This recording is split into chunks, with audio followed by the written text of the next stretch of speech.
Welcome to the Flexible Philosophy podcast, where we sit down with leading thinkers to talk about the ways that their ideas can be put into practice. I'm your host, Hamza King, and on this episode, I'll be discussing the Open Society with Jason McKenzie Alexander, Professor of Philosophy at the London School of Economics and Political Science, and author of The Open Society as an Enemy, a critique of how free societies turned against themselves. Thank you for being with us, and we hope you enjoy listening.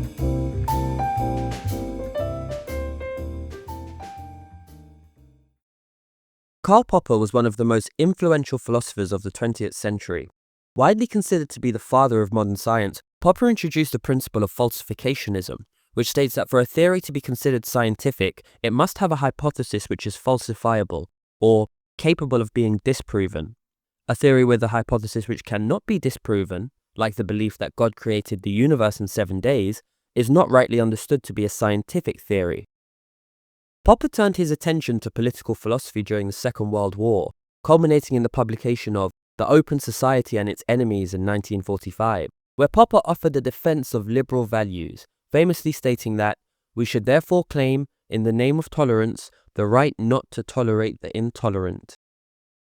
Jason McKenzie Alexander, who has spent several decades writing on the philosophy of science, has followed in Popper's footsteps and turned his attention to political philosophy in his latest book, The Open Society as an Enemy, a critique of how free societies turned against themselves.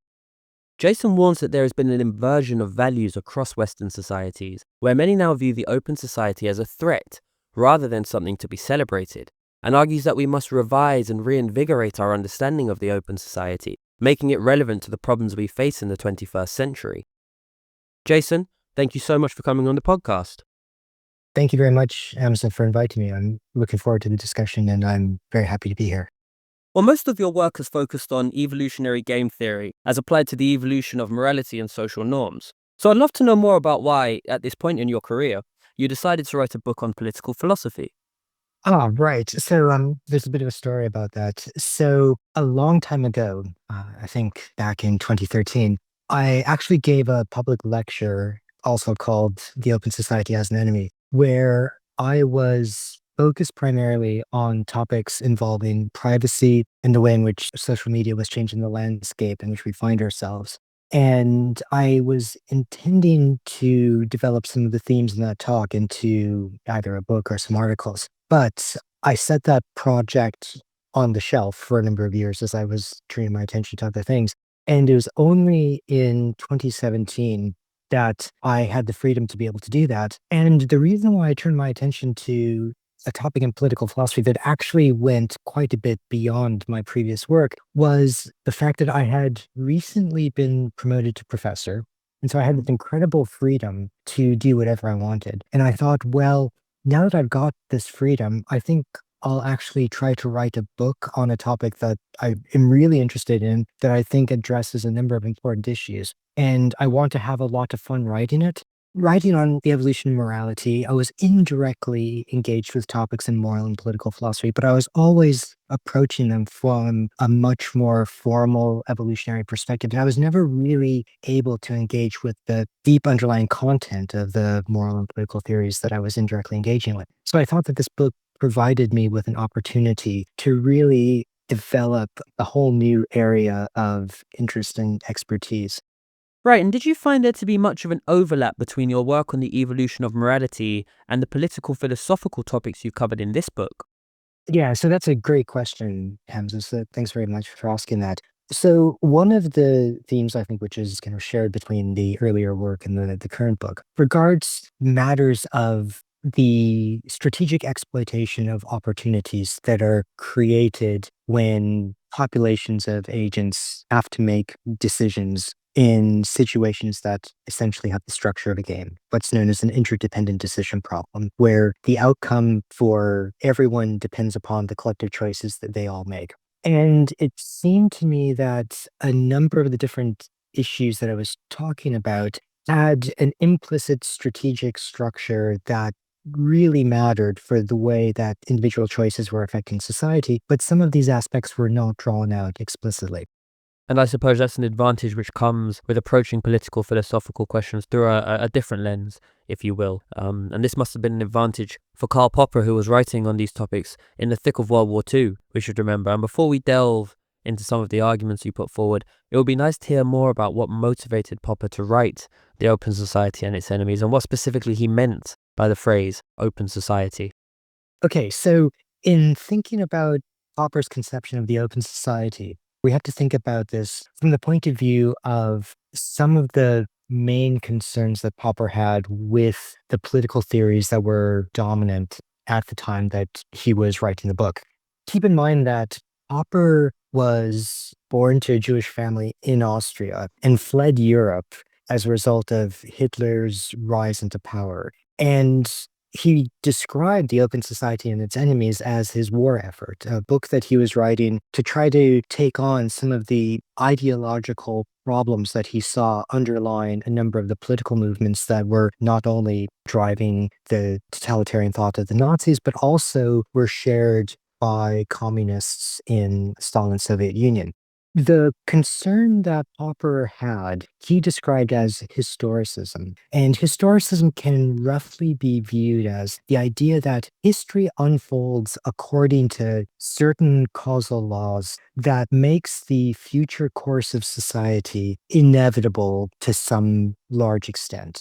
For example, if you think about Marx's philosophy of history. Yeah, right. Marx thought that the economic forms of society went through four different stages. There was a natural progression to these economic stages of development. And what would happen with the emergence of capitalism is that in certain conceptual inconsistencies that were present in the design of capitalism would eventually lead to the necessary collapse of capitalistic societies and then the emergence of communism as the kind of final stage of economic. Yes, yeah.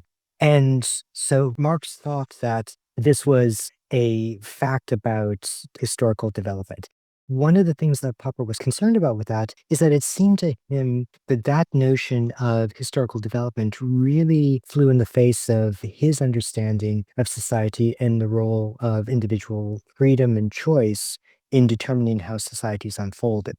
And so thinking that there were these laws of history that determined how societies developed seemed to him to be a fundamental misrepresentation of what was actually the case. Popper was a methodological individualist. He thought that the state of society was the product of individual choices, obviously constrained by the environment in which people find themselves. But the basic principle of methodological individualism was that there was no aspect of society that people couldn't change if they had the will and the information that was needed to do so. And so, in reacting against communism, the totalitarianism of the Nazis, and some other political ideologies, Popper thought that those conceptions really misrepresented the relationship between human freedom, human choice, human action, and what was socially possible. Thank you, Jason. That's a very useful overview of the context in which Popper was writing, which really helps us understand what motivated him to write The Open Society. But let's move on to some of the claims you make now. Your book looks at 4 aspects of the open society that you believe are coming under threat. The first is the value of cosmopolitanism, which, broadly speaking, states that the free movement of people across borders is generally a good thing which should be encouraged. Now, this value has become inverted with the rise of right-wing populist leaders and political parties in several Western states, many of whom reject that open borders and mass immigration are a good thing. I'm thinking Donald Trump in the United States, the AfD in Germany. So let's tackle this head on. How strong are the moral arguments for having open borders? And do you think that countervailing economic or social arguments against open borders and mass immigration are strong enough to outrank these moral arguments? So we know that the citizenship or nationality that a person receives upon being born is one of the primary determinants of the lifetime opportunities and capabilities that they have to develop their talents, to live a healthy life, to be happy, and to be able to flourish. But when you look at how people are allocated citizenship upon birth, it's either due to location, where they are born, as, for example, in the United States, if you are born in the US for whatever reasons, you are a US citizen. Alternatively, the second model is the citizenship a person receives is dependent on who their parents are and what citizenship their parents have. And the important thing to note is that from the person's point of view, neither of those two matters or aspects that are under their control. So the largest determinant of lifetime opportunities for an individual is, from their point of view, completely out of their hands. Brute luck. This is what, yeah, absolute brute luck. It's what some scholars call the birthright lottery. It's as though there's this random allocation of citizenship to persons that is hugely important, but completely, not under their control. And we in the West are the feudal kings. Yes, yeah, absolutely. And that, I think, is a very powerful moral argument for why we should at least consider very seriously, even if we don't actually decide to endorse it in the end, the possibility of free movement of people across borders. Now, normally, the main pushbacks that you get from people when they are confronted with the possibility of open borders falls along one of two lines. Either they worry about the economic consequences that would result from opening up immigration to much greater levels than we are previously normally willing to consider, or they worry about the sociological upheavals that societies might find. And in 2 chapters of the book, I look at both of those matters in turn. And just to be really brief about it, it turns out that there are a number of papers in economics that suggest the economic benefits from greatly increasing immigration would actually be extremely beneficial. And so one argument that you could make is that if we did open up borders, the economic gains, and some of the papers suggest that the economic gains could be an increase of 50 to 150% of world GDP year on year recurring. So we're talking about, trillions and trillions of dollars. Those economic gains would provide a lot of extra resource that could be used to try to mitigate any social concerns or disruption that's caused as a result of increased levels of immigration.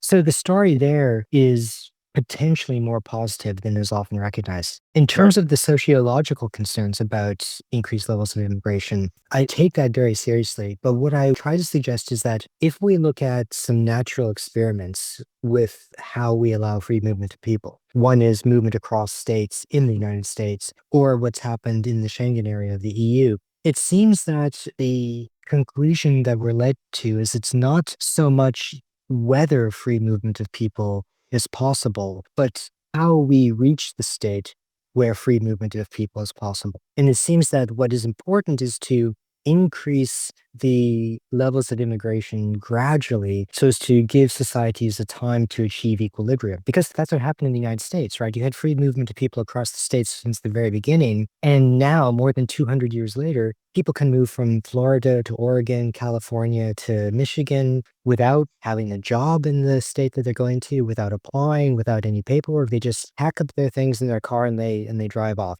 But in the US, the system has had a chance to reach an equilibrium over hundreds of years, right? Yes.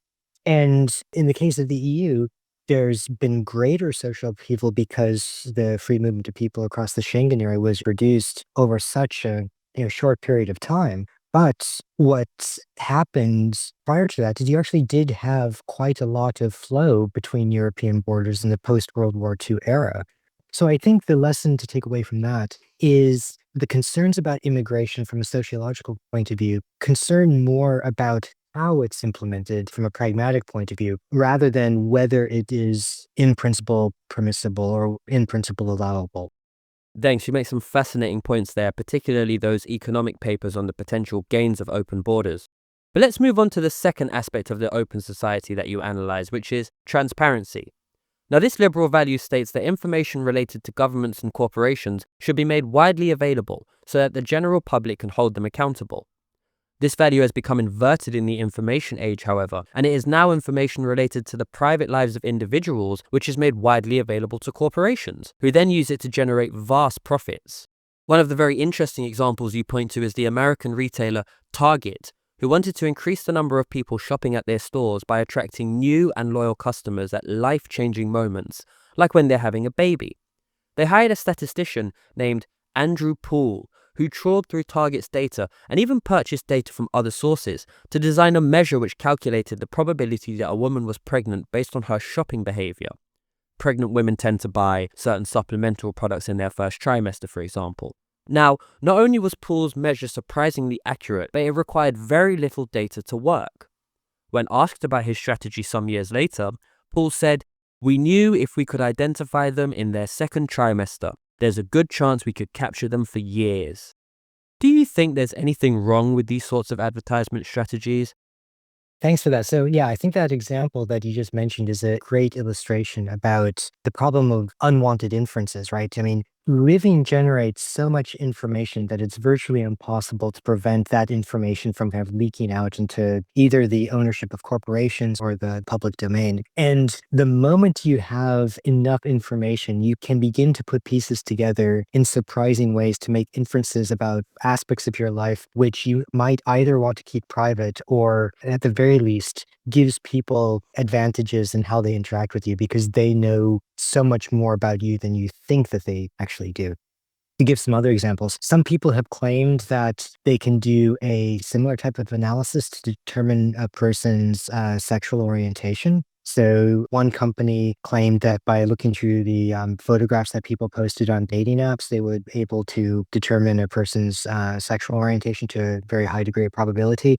Now, photographs on dating apps might be particularly useful in being able to determine that orientation because people probably upload photos on dating apps which are, kind of, Presenting themselves a certain way. presenting Yeah, themselves yeah. in a certain way.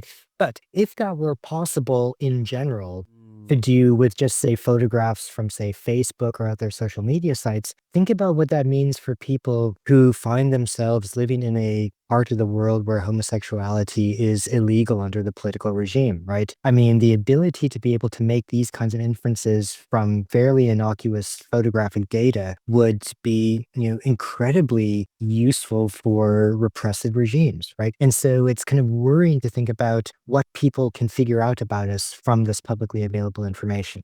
It's quite interesting here because this what we've been talking about, I suppose, are the maybe more broad social implications. And you drew parallels with the philosopher Jeremy Bentham's Panopticon, which was an obsessive 20-year project on prison reform where Bentham basically designed a building. Now, you can tell me, he didn't actually design the building, right? It was just a sketch. Is that the idea? Or kind of. Yeah, so in fact, that's absolutely right. The building was never built, but Right. he developed the concept, and there was an architectural sketch that was drawn. There were buildings that were modeled on that, built elsewhere in the world, but Bentham never really got to see his vision Realized. realized. Yeah.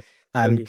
but the idea of Bentham's panopticon was that you could build a prison Mm. such that the cells were arranged in such a way so that the prisoners knew that they were at least possibly being watched at all times. And the fact that there is this ever-present threat of surveillance amongst the prisoners would cause them to internalize that possibility, and by internalizing the possibility that they're being watched, effectively induce behavioral changes on behalf of the prisoners because they never actually knew that they were not being monitored. Right.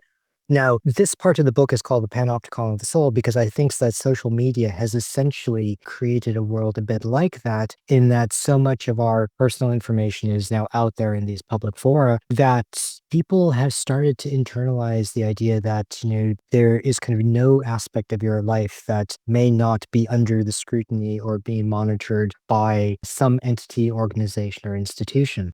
And this idea that social media creates a panopticon of the soul connects in interesting ways to the third aspect which you examine, and that's the Enlightenment conception of the open society. This liberal value states that the free exchange of ideas through rational debate is a good thing for society, and that citizens must be willing to tolerate hearing ideas with which they profoundly disagree. This value seems to be coming under threat on university campuses, however, as the practice of no platforming becomes more common. No platforming involves preventing a person from speaking at a public event, like a lecture or debate, because they are regarded as having unacceptable or offensive views. There have been several cases where high-profile figures were banned from speaking at universities, and this was normally due to pressure from the students themselves. Now, you offer a very perceptive diagnosis of the problem here, I think, and that is that universities have a dual function. They are, in the first sense, educational institutions or schools which have educative duties towards students, but at the same time, they provide students with a place to live, acting as homes, meaning they also have pastoral duties towards students and are required to create safe spaces. As one can imagine, these duties inevitably come into conflict, which is perhaps why we have seen so much tension on university campuses over this issue. Going back to your previous point, I'm sure the influence of social media has done nothing but exacerbate these tensions, as the problems which play out on university campuses often spill over into the online space. Could you say a little bit more about this issue?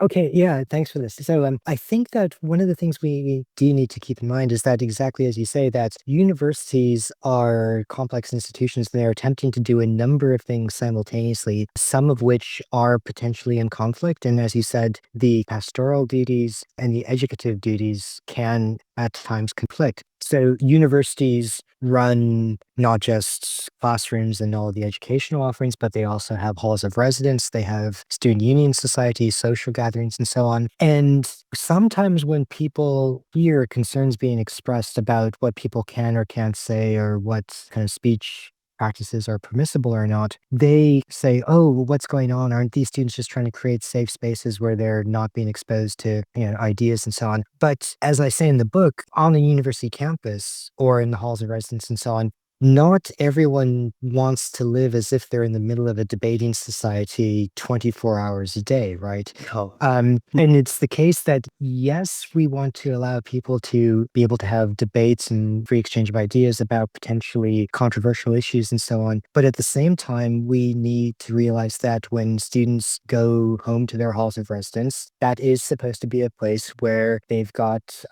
if you like, a safe space, Safe right? space, And right, yeah. yeah, that's exactly what their home should be like. And I think that some of the concerns that erupted in the past, and so I have a lengthy discussion in the book where I talk about controversy involving Halloween costumes and a dean at a university campus in the United States, Mm. where students reacted very badly about this because they were expressing concerns about, what kinds of like Halloween costumes are permissible or not. And the administration basically said, well, if you don't like what someone is wearing, right, go talk to them, have a conversation about it, and actually, discuss this. But I think that the response of the university administrators, although I believe very well intentioned, was really conflating this difference between the educative mission of the university and the pastoral care responsibilities of the institution. And it's very well and good to say, go and have a debate about whether this is something that should be permissible or not. But that's thinking with your educative hat on, right? That's not thinking with your pastoral care hat on.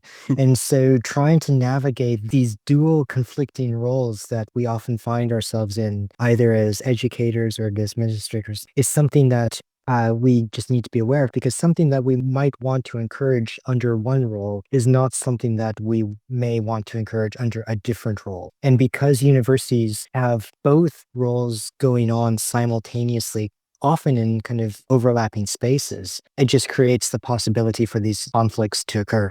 And these conflicts have become more pronounced as Western societies are increasingly polarized. This actually brings us to the final aspect you analyze, and that is the communitarian conception of the open society, which is the idea that a diverse, multicultural society is generally a good thing, as it encourages interactions with people different from oneself, building tolerance and solidarity.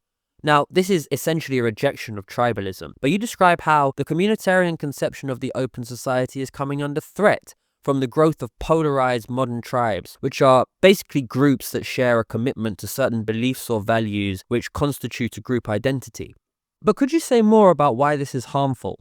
Because it could be argued that the growth of modern tribes is a benign consequence of multiculturalism and not something we should be trying to avoid.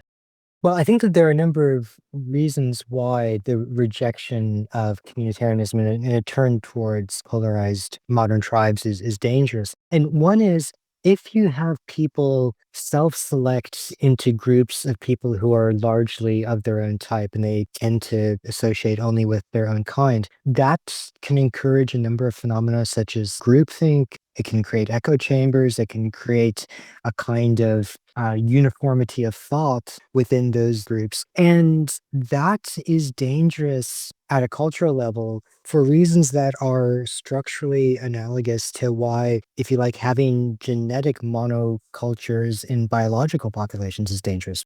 if you have a genetic monoculture in a population, that means a single virus or Right. bacteria that gets in can just continue to take advantage of that. And if you've got uniformity of thought generated by groupthink and echo chambers and so on, it makes that subgroup of the population, that society, really susceptible to bad memes, right? Bad ideas can kind of take root and flourish, and that can be very detrimental. Whereas if you have diverse groups, diverse populations, the fact that there's so much variation in thought provides if you like, a higher level of immunity against bad memes. So that's one reason why I think that this kind of uniformity of thought is dangerous. We can see the evolutionary game theorist in you coming out there, I suppose. Yeah, I suppose going back to one of your opening questions, I mean, this is another, I guess, kind of point of conceptual overlap with some of the earlier lines of thinking. And I think one of the examples when you were talking about this that I found quite interesting about maybe trying to bring this to life is that when you have two groups with different identities that are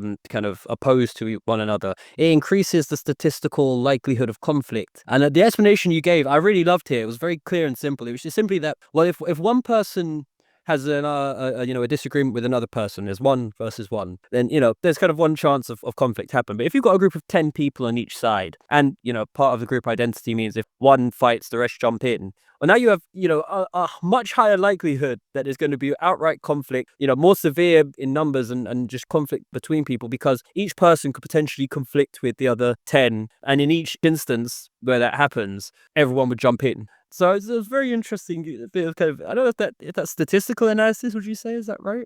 Yeah, so I think of that as, yes, statistical or graph theoretic. I mean, yeah, I was very pleased to be able to put that in, and that I think is something that has a very direct line of connection to my first book, The Structural Evolution of Morality, because that first book was really thinking about interactions between people in these kind of structured ways, and I was really pleased to be able to draw upon that for talking about this point of why making group identity salient can actually increase the probability of conflict occurring.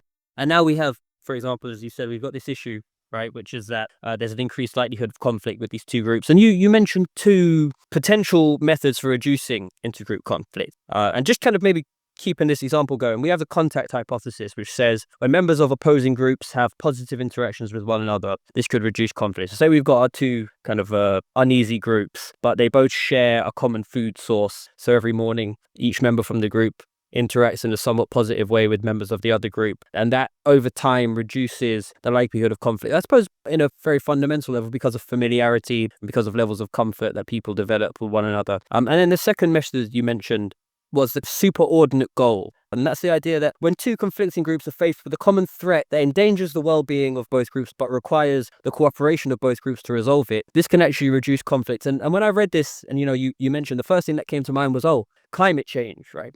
Because that would seem like an example of a superordinate goal which we're all facing, regardless of our tribe, if you will. I mean, this is maybe a kind of a more thorny question here. I'm just asking, do you think that has in any way reduced conflict, or do you think that there's a possibility that will in the future, if harnessed in the right ways? Okay, that's a great question. I hope that it would have that effect, but I'm slightly skeptical that it will, because I think that there's some really important differences about the problem and the threat posed by climate change versus other kinds of superordinate goals. So, just to give a classic example from popular culture that I think most listeners will be familiar with, anyone who's seen the film Raiders of the Lost Ark will remember the scene where there's the fight in Marion's bar, where Indiana Jones and one of the thugs are in the middle of a fight and they're both trying to strangle each other. And the German villain looks at them and says, shoot them both. And once he says that, Indiana Jones and the thug, they both hold a pistol together, pointed at the person with the rifle, and then shoot him so as to neutralize the threat. That's a classic example of a superordinate goal in action, where you have two people who are in conflict, but there's a common threat to both, and they cooperate in order to neutralize the third party threat. Okay, but that said, there's an important difference between that instance from Raiders of the Lost Ark and this problem posed by climate change, and that has to do with the temporal nature of the threat. In Marion's bar, the threat to the people who are in conflict is immediate, and it's going to be affect Right now. just within a few seconds right now, unless something is done. The problem of climate change is one that stretches out over decades, And there's not a sense that what we're experiencing right now is going to really make a material difference over the next few years. Moreover, the sense in which we can actually take effective action right now to neutralize the threat is also going to be stretched out over a very long period of time. It's not as though it's a simple action. We can Turn the gun and just turn the gun and do that. Or if, we're out on a camping trip and suddenly, the water source breaks, we have to go and fix the water source together because everyone needs that and will, die of thirst if it's not fixed. Those kinds of things are very powerful forces for cooperation, but problems like climate change don't really have that kind of structure. In addition, with climate change, the things that any single person can do are basically negligible in terms of the problem, right? My individually created emissions make no material difference whatsoever to the overall problem of climate change. I mean, of course, they make a negligible amount. tiny. And the reason, yeah, but the thing is, that negligible difference, from my point of view, is another important difference. In the fight case, it was clear what the causal contribution that both people were making towards the solution.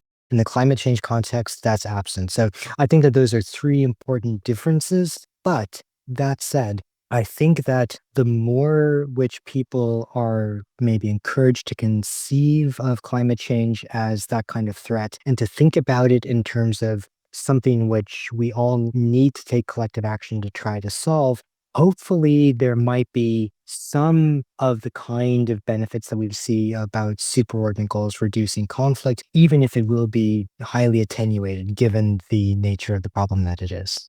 Right, thank you. And I think this ties into another point you make in this part of the book, which is very important when thinking about multicultural diverse societies, is that the golden rule often doesn't work when trying to work through a lot of these issues, because it involves framing the problem in the wrong way. It perhaps fails to consider the real differences between us. And you suggest two other principles or imperatives, and maybe I'll let you get into what they are and the reasons why they would be preferable to the idea that we should treat everyone exactly how we would like to be treated ourselves. I'm glad that you brought this up because I think that this is a really important point. So, the golden rule, as classically stated, says, do unto others as you would have them do unto you.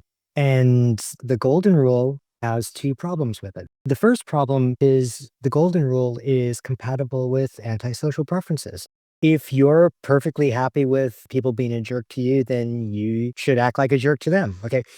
But the reason why that problem is related is because most of the time people don't actually have antisocial preferences. But the second problem, if you think about the language of the golden rule carefully, do unto others as you would have them do unto you, is that it says that the best way to infer something about how other people want to be treated is to reflect upon how you want to be treated. And in a homogeneous society, that might work well because people are kind of very similar. But in diverse multicultural societies, it can go awry for a number of reasons. And so in those kinds of cases, it might not be an accurate predictor of how other people want to be treated to reflect on the way that you want to be treated. And so the revision to the golden rule that I suggest, and I realize this is a very bold statement, but I suggest that it needs to be replaced with two principles. And the first is just an unconditional imperative. This can be stated in a variety of ways. It can either be kind to others or don't be a jerk or however you want to phrase it. In saying be kind to others, that's not supposed to be using the kind of woke vocabulary that people often criticize. Saying be kind to others is just more natural than saying engage in pro-social behaviors to other people. That's the unconditional imperative.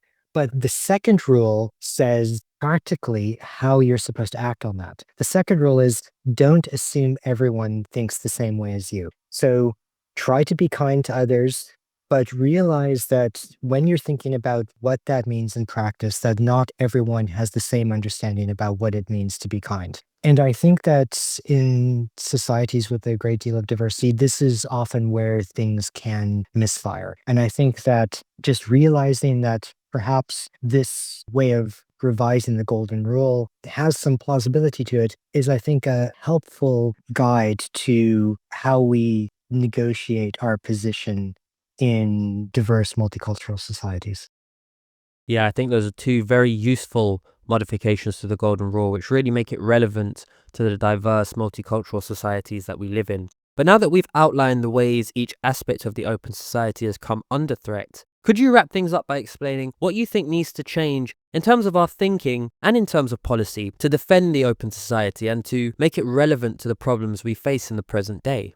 So let me just begin with Popper's critique of certain forms of social engineering and to kind of open up space for what I see as a third way. Popper was concerned with what he called utopian social engineering. And you can think of this along the lines of what Lenin Marxists were trying to do in the Soviet Union. Basically, what they were trying to do was bring about the communist society by engaging in a complete social re-engineering of the state of society from the ground up, where effectively everything was open for modification all at once. Popper thought that that was a bad idea for a variety of reasons. It's a little unclear about exactly what his thinking was, but one strand certainly comes out, which is that he thought we just didn't have the knowledge to make that feasible. So Popper's preferred method was what he called piecemeal social engineering. And this was the idea that you make incremental modifications to the structure of society, trying to solve particular problems. So you make a change to the tax code to try to modify incentives for certain types of businesses, make a small change to the law to try to create different incentives for antisocial or criminal behavior and so on. And it's these piecemeal social engineering changes that make society better and move society forward. Now, I worry that piecemeal social engineering is a bit like saying only make incremental changes for the better along one dimension at a time and think about fixing society in that way. There are two things that can go wrong with that. First of all, occasionally we have to go through processes of creative destruction where we actually make changes where things become a little bit worse off before they get better off. And secondly, we often need to tackle a family of problems that are interconnected because those problems, if you like, mutually reinforce each other. And so by only targeting one, we don't try to fix the other. And so Yeah. we might not be able to actually make things better. And the reason I end on this note is because I think some of the challenges that the open society face have this problem. And as I hope has come out in this conversation, challenges to the increased polarization of society are driven by concerns about social media, the concerns about the free exchange of ideas, the fact that people develop certain kind of political views which encourage them to vote for politicians who want to restrict immigration, decreases the possibility of the contact hypothesis being enacted because we have less contact with people who are different from us. Yep. And so all of these different things act so as to mutually reinforce the problematic aspect of it. And so I think that if what we want to do is rehabilitate and restore the open society to a kind of pride of place that it used to hold, we need to realize that we have to tackle these problems together. And so by putting forward this idea of multifaceted social engineering that tries to solve this connected family of problems, I deviate from Popper a little bit regarding piecemeal social engineering. In terms of the practical policy suggestions that can be made, I have to admit that I'm much better at diagnosing problems than at actually giving fantastic policy solutions for solving them. The end of the book does actually have some policy recommendations. Yes. But really, I think that it took me several hundred pages in this book to simply identify the nature of the problem, make arguments about why there are a number of problems that need to be solved, and try to give this overarching point of view about what the nature of the problem is. And so this is merely supposed to be the first point of action. Actually figuring out what to do in response to all of these challenges is the next stage of the conversation. I have some suggestions at the end of the book. None of them are conclusive. None of them will fix everything, but it's just some small ways of thinking about what might be done in order to make things better. Well, it's definitely a very important starting point. Thank you so much for coming on the podcast, Jason. It's been great chatting. Thank you so much, Hamza, for having this chat with me. Thank you for all the brilliant questions. I've really enjoyed this. And if I could just say one thing to the listeners, the book is available open access, so you can download a copy for free as a PDF or an EPUB. Go to the LSE Press website. Free is a very good price, and you can get a copy there. If you're interested in the deeper philosophical questions around the open society, subscribe to our newsletter for an extended interview, where Jason and I discuss the boundary problem and the ways that the harm principle has become weaponized.